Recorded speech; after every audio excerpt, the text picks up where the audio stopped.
What's up, guys? This is Coach Grant with First Down Training, and today we're going to talk about the fastest way for you wide receivers to improve your release. Let's get started. All right, guys, so first we're going to talk about the common mistakes that receivers make on releases, and then stay tuned for the rest of the video so you guys can see the drills that are going to improve your release the fastest, okay? So the most common thing that I see from receivers is that you guys try to get too fancy off the line. There's really three big things that bother me about receivers off of a release and the reason why they don't get any separation, okay? The first thing is you take too long, okay? But from a quarterback standpoint, I play quarterback, have experience with a lot of wide receivers, and from a quarterback perspective, when you're dropping back in this pocket and your receiver is spending all this time making all these crazy moves off the line, I'm gonna come off of you because I don't trust that you're gonna be at the spot I need you to be. You need to make a move and stick with it, okay? Don't be second guessing yourself. Don't be trying to take this guy 3 steps in, then 4 steps out, and then come back in again, okay? It's not gonna work.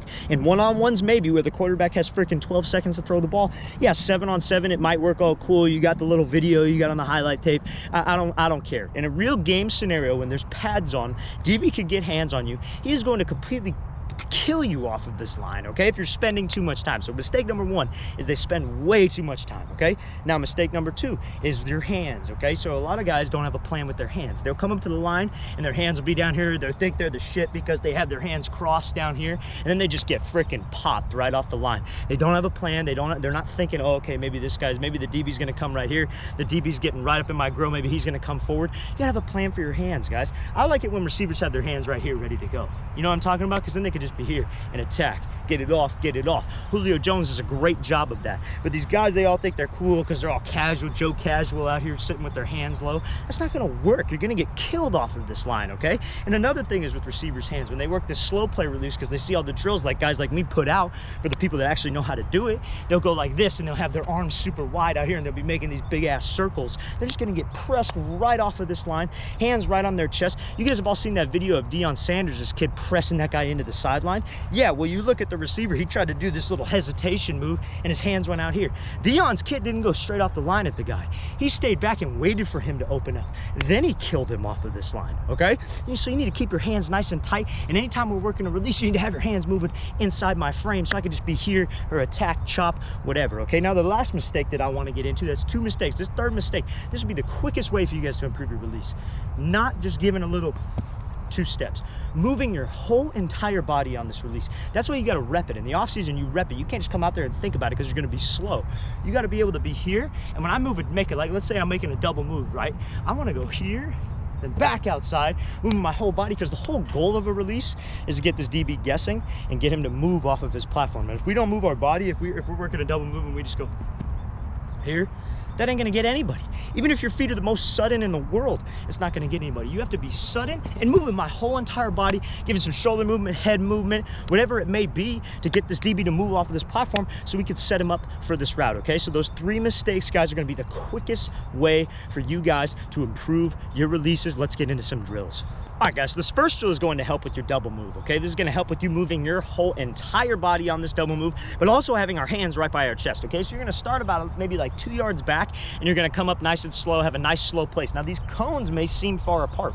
You do want these far apart because it's going to emphasize you moving your whole body, and right now it might look slow. But when you get to a game time situation and you may not be moving my whole body this way, it almost serves like resistance. When I'm going this far and I'm going back this way, I get into that habit of moving my whole body and actually being wide with my feet to get this DB off of his platform. So we're going to be here. All you're going to do is you're going to take a nice little jog. You want to go 4 sets with the left leg first, then 4 sets with the right leg first.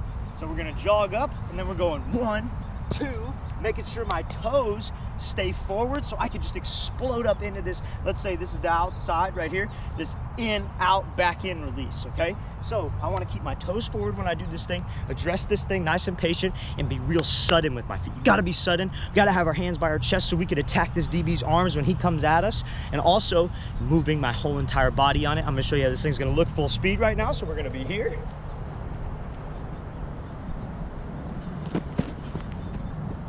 All right, guys, so this next drill is going to be working that slow play release like we talked about. Now, one of the biggest mistakes I talked about is the receiver's hands. Not having my hands out here. On this drill, I really want to focus on keeping my hands right here, having them right by my chest, and moving these things rapidly, okay? So we're going to be slow playing this thing back side to side. Biggest thing about being very patient when we're sliding. But the reason why these cones are set up like it is because that's the range where this DB isn't going to get hands on you. Anytime we work a slow play release like that, you want to be out of this DB's range to where he has to reach and come to you, okay? We want him to come to you so we can just attack his elbow, his forearm, then get up into this route, okay? So we want to be working 4 sets each way. So we're going to be here. We're just going to slow play it nice and easy. We're going to go 1, 2, 1, 2, 3, 1, 2, 3.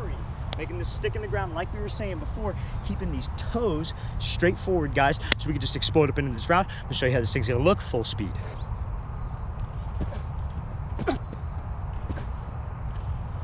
All right, guys, so this next drill is going to be working on foot fire release, okay? Now, a lot of you love this foot fire release because you'll go here and you'll take all this time and then you'll come back outside, then you'll come back in. This is to just get rid of that. If we do a foot fire properly and we go a foot fire here, a foot fire could be just real quick. We could stay square. A foot fire could be we turn our entire hips to get this DB to commit his hips to the sideline. It could be one of those two things. But anytime when we go fast hands, fast feet, right now we're working at this angle, 4 cones again. Now, these are a little bit tighter than the last drill because I really want to focus on turning my hips to get this DB to commit to the sideline. But the biggest thing about this is we want to be quick, but we do want to be patient, but we don't want to take too long, okay? Because a foot fire is something you'd work like maybe on a slant or you'd work it on a fade. You could set it up either or, okay? So we're going to be here. Just going to go fast hands, fast feet. This is the time where I want you to beat the drum. So we're going here, bam, bam, bam, bam, bam, bam, bam, stick. Bam, bam, bam, bam, bam, stick. Bam, bam, bam, bam, stick. Then we're going to burst up into this route. Quarterback can either give you a ball, or we're just going to burst up for about 5 to 10 yards. Show you how this thing's going to look full speed. So we're going to be here.